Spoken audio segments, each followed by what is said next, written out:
O ITN segue a rodada de entrevistas com os pré-candidatos ao governo da Paraíba.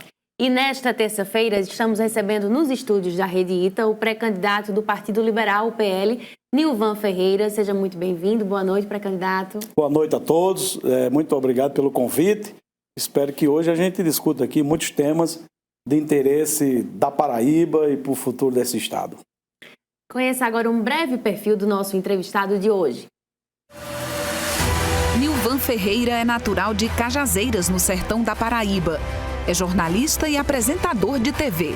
Disputou em 2020 a prefeitura de João Pessoa pelo MDB, indo ao segundo turno.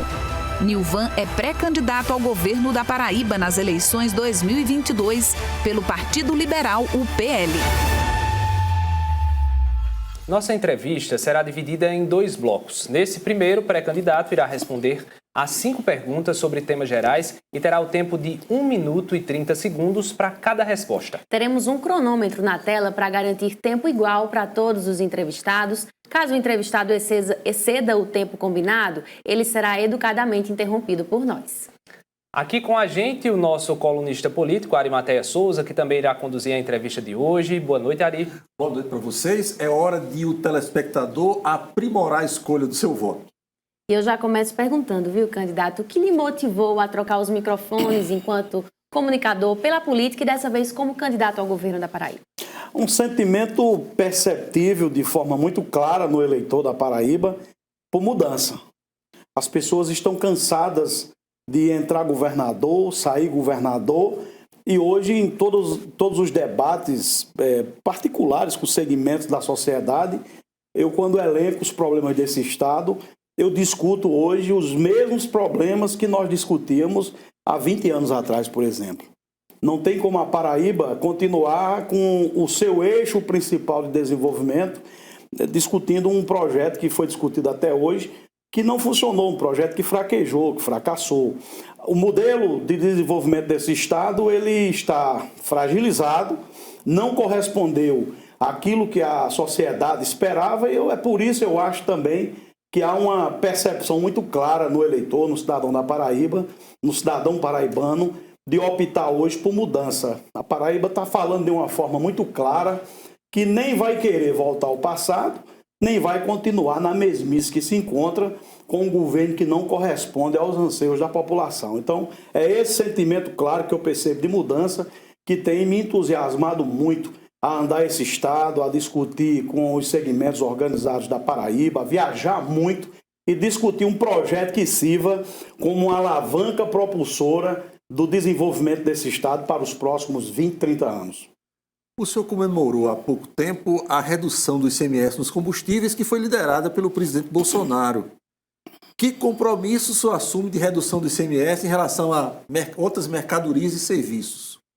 Eu sou a favor de imposto baixo. A população está cansada, Arimateia, de governo rico e povo pobre. A gente agora precisa inverter isso.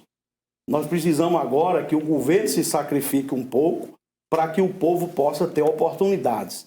Eu sou um defensor e comemorei porque entendo que quem gera riqueza não é governo, o governo não gera riqueza, quem gera riqueza é a iniciativa privada. E você, quando tem um governo que tem um pensamento liberal, de observar que a gente tem que tirar dos ombros da sociedade a mão do governo e ter uma noção clara de que é preciso reduzir impostos, você primeiro vai oxigenar a economia, oxigena o setor produtivo vai investir mais, vai contratar mais, o preço final da mercadoria vai baixar e nós temos esse ciclo dessa engenhoca da economia girando de uma forma que o governo vai arrecadar de novo.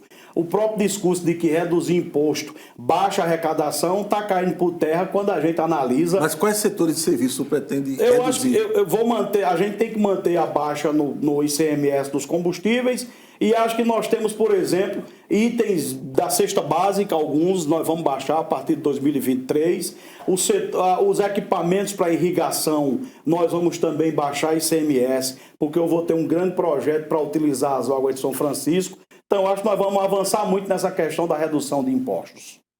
Nilvan, o acesso a um atendimento de saúde de qualidade é um desafio que muitos paraibanos enfrentam todo dia.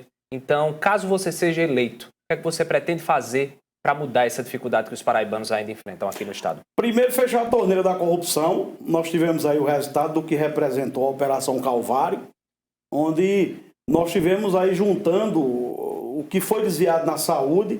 Nós temos algo em torno de cerca de... O Ministério Público apontou 130 milhões de reais, mas nós temos algo aí que a Operação Calvário significa cerca de 1 bilhão de reais desviado dos cofres desse estado.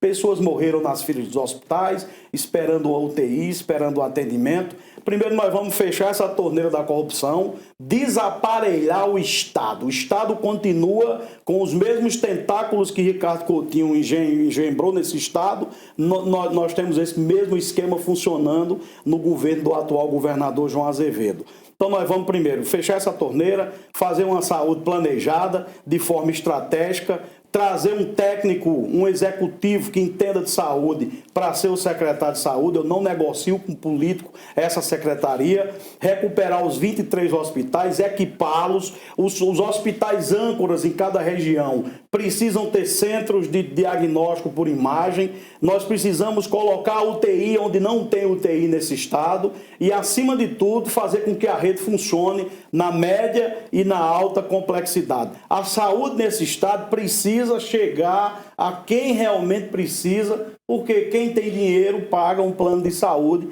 e quem é humilde é quem depende do SUS. Assim como a educação, né? Porque a evasão escolar, por exemplo, tem sido uma das maiores dificuldades enfrentadas em nosso estado, depois da pandemia, sobretudo.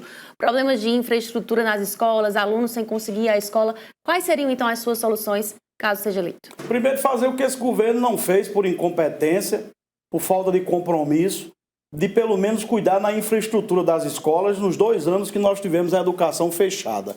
A Paraíba foi o estado que mais passou tempo fechado as escolas, com o discurso de que a ciência mostrava que os estudantes iriam pegar Covid. E eu tive desde 2021 a escola privada funcionando normalmente e a gente causando um apartheid, porque só quem pegava, segundo esse governador, Covid era filho de pobre. Filho de rico não pegava Covid, porque os filhos dos ricos nesse estado não tiveram problema nenhum a partir de 2021 com a educação. Nós tivemos as escolas públicas fechadas, o mato cobriu, o telhado encheu de goteira, as paredes caíram e nós temos agora, no retorno, 50% das escolas sem funcionar. É preciso fazer um mapeamento disso para que a gente possa recuperar essas escolas, fazer o PCCR da educação como uma forma de reconhecer o papel do magistério nessa questão e trabalhar muito na questão da formação continuada dos professores. Não se admite, em pleno século XXI, da modernidade da tecnologia, da impressora 3D e de outros avanços, 5G, a Paraíba ainda é um fracasso na questão do aprendizado básico, nas séries iniciais, nas séries finais, em relação à matemática e português, é algo que nos deixa muito atrás dos outros estados. Nilvan, como serão as leis de incentivo à cultura no seu governo? Terão, inevitavelmente, um viés ideológico? Não, vai ter o viés de contemplar quem produz cultura. Essa é uma questão básica. E nós vamos olhar isso com um olhar muito atento a fazer com que os editais, né, que contemplam as leis de incentivo à cultura nesse estado, os programas do governo voltados à cultura, fazer com que a gente possa, inclusive, resgatar muita coisa que está esquecida nesse estado, investir muito na questão de cultura e isso muito atrelado também à questão da educação, para que a gente tenha nesse estado que o incentivo chegue a quem está produzindo lá cultura, até de forma anônima, e que o governo hoje só contempla uma casta nesse estado, que todos os editais, essa casta é inteiramente contemplada, e nós temos aí um grande conjunto de valores culturais do nosso estado, que ficam apenas observando o estado com a sua mão, incentivando de uma forma, não sei como há essa discussão em torno de quem vai ser ou não contemplado. O que eu sei é que nós temos na cultura da Paraíba uma cultura que não funciona, que não chega onde tem que chegar. E eu, pela minha origem, inclusive, eu sei onde é que estão esses bolsões de cultura, gente que produz muita coisa, mas que na hora de ser contemplada pelo Estado, o Estado faz de conta que não os percebe. Então a gente vai mudar essa lógica para valorizar quem realmente faz cultura na Paraíba. Hoje estamos recebendo aqui nos estúdios da Rede Ita o pré-candidato ao governo da Paraíba pelo Partido Liberal, PL, Nilvan Ferreira. E neste segundo bloco teremos perguntas sobre o cenário político atual do Estado e também algumas questões que chegaram através do WhatsApp da Rede Ita. O pré-candidato terá o mesmo tempo de 1 minuto e 30 segundos para responder cada questão. Ari, segue com você. Por que sua campanha é tão apartada do seu candidato ao Senado, Bruno Roberto? É um rompimento encomendado? Não há nenhum tipo de rompimento nem de problema. Nós temos que entender, eu tenho feito agendas com o Bruno, né, aqui no Estado, a convenção do PL domingo, que homologou a candidatura do presidente Bolsonaro no Rio de Janeiro, eu estava com o Bruno, do lado de Bruno, fizemos a agenda há 2 semanas aqui em Campina Grande, e não há nenhum tipo de problema. Eu acho que o que há é uma vontade de alguns setores que haja algum problema. Nós estamos com a nossa família harmonizada, Ari. Nós não temos problemas nenhum. A diferença é o seguinte, Bruno tem uma campanha de senador que é um turno. A minha campanha de governador eu tenho 2 turnos. Então ele precisa correr mais passos do que eu nesse momento de forma estratégica eleitoral. Ele precisa viajar mais, ele precisa fechar os apoios que tem fechado em cada região, em cada município. E eu preciso entender isso, né? A campanha não começou de uma forma ainda didática. A campanha vai começar mesmo a partir da convenção que nós vamos realizar no dia 5. Nós vamos afinar mais a agenda, mas não há nenhum tipo de problema. Problema existe em outros lugares. Em outras chapas, o que falta é problema. Aqui, o que sobra é convivência harmônica, um entendendo do lado do outro, ele entende minha agenda. Tem agenda que não bate, ele está na região do Cariri, eu estou em Cajazeiras, lá no sertão, no outro extremo. Então há isso e não há nenhum tipo de problema do nosso lado no PL. O senhor tem dito renovadamente que o rompimento de João Azevedo com Ricardo Coutinho é de fachada. Dê algumas razões objetivas ao telespectador que justifiquem essa sua declaração renovada. As coisas estão claras. Quem acredita em Papai Noel acredita no rompimento dos dois. Ambos fazem parte do mesmo esquema. Ambos estão envolvidos no mesmo inquérito que apura o desvio do Dia da Saúde nesse estado. O João Azevedo não está citado na delação de Livânia e de outros delatores que faziam parte do mesmo conglomerado de marginalidade, e esses pedaços desses inquéritos estão lá no STJ por conta da prerrogativa de foro que goza o governador.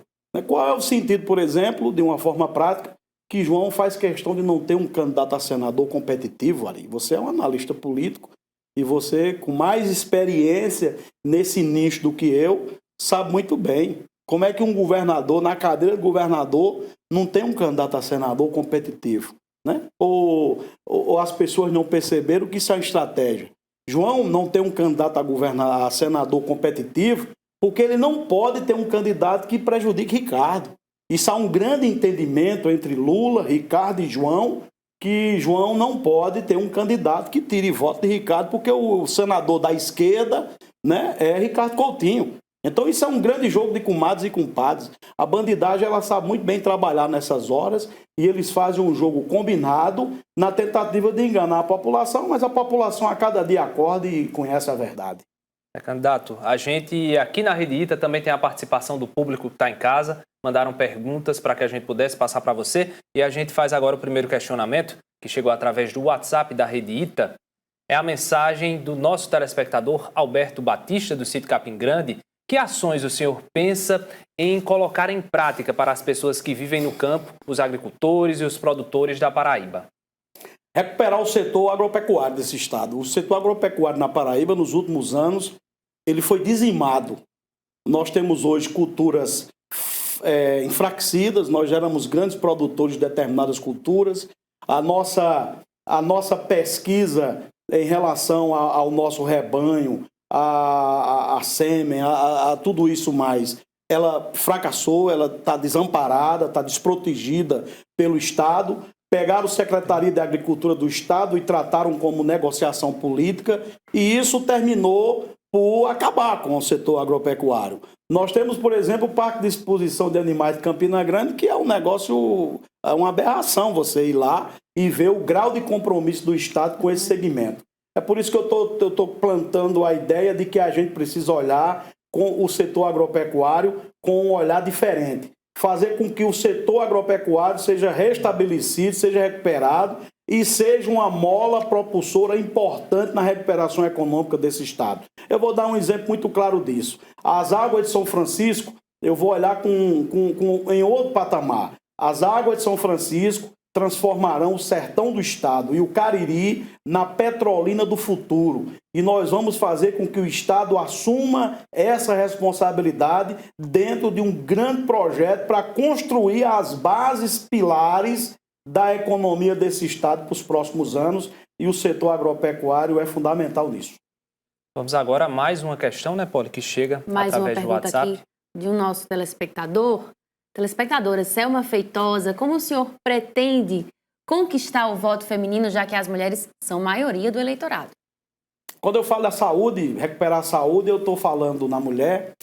A mulher quem sofre, as mulheres da cidade de Itaperoá, não tem como ter os seus filhos numa maternidade, por exemplo.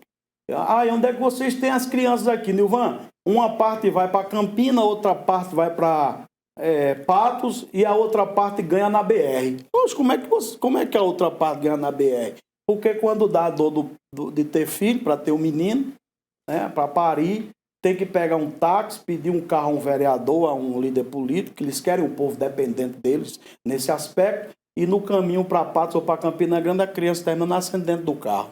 Ou seja, olha a situação em que esses governantes colocaram o nosso povo e a nossa gente. Então, quando eu falo nisso, eu falo no direito à mulher de ter o seu filho com dignidade, os hospitais regionais, os hospitais referência têm que ter maternidade. Quando eu falo em, por exemplo, ter na estrutura de segurança pública o melhoramento do atendimento às mulheres vítimas de violência, eu falo no respeito importante que as mulheres têm que ter, e não é só no botãozinho do pânico não, que geralmente não resolve nada. Aperta o botão, leva uma surra e quando a polícia vai chegar, o cara já tem de ir embora. Medidas, políticas públicas que possam, na prática, servir para que a gente tenha uma grande rede de proteção às mulheres e contra a violência. E outras questões, quando eu falo no empreendedorismo feminino, nós vamos ter políticas voltadas para isso e outras ações que a gente vai enveredar. Ivan, a gente agradece a sua participação. Você tem 2 minutos para as considerações finais para o público da Rede Ita. Eu agradeço a todos vocês aqui no estúdio, para quem está em casa. Esse é o momento que o eleitor tem para conhecer o que pensa cada candidato. Eu penso uma Paraíba diferente. Eu peço a Paraíba que a situação está difícil de acreditar nos políticos, nos homens públicos, mas você não pode deixar que a sua esperança ela adormeça definitivamente. O meu papel nessa eleição é despertar um sentimento de esperança no coração das pessoas para potencializar um sentimento de mudança.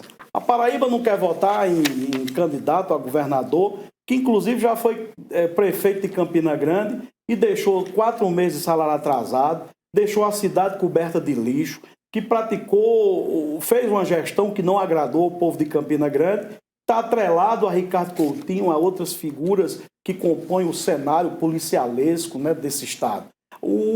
A Paraíba não quer votar num governador que está aí, que é considerado o governador do imposto alto, um governador que machucou e humilhou a polícia, os servidores públicos, e não tem sequer uma obra estruturante nos últimos anos que a gente possa celebrar. A Paraíba está olhando com um olhar muito para mudar sua história, construir um grande projeto ao lado dos paraibanos para a gente resgatar a capacidade desse estado de competir com outros estados. A Paraíba hoje perde em tudo, para Pernambuco, Rio Grande do Norte, para o Ceará, para a Bahia, para o Piauí, para o Maranhão. Nós não ganhamos em absolutamente nada.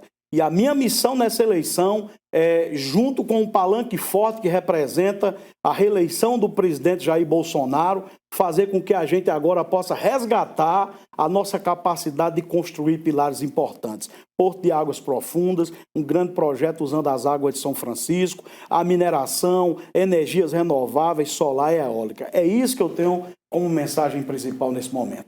Ilvan, brigadão mais uma vez. Obrigada. Ari, muito obrigado pela sua participação mais uma vez por aqui. Você pode enviar perguntas para o pré-candidato através do WhatsApp da Rede ITA 98216 6238.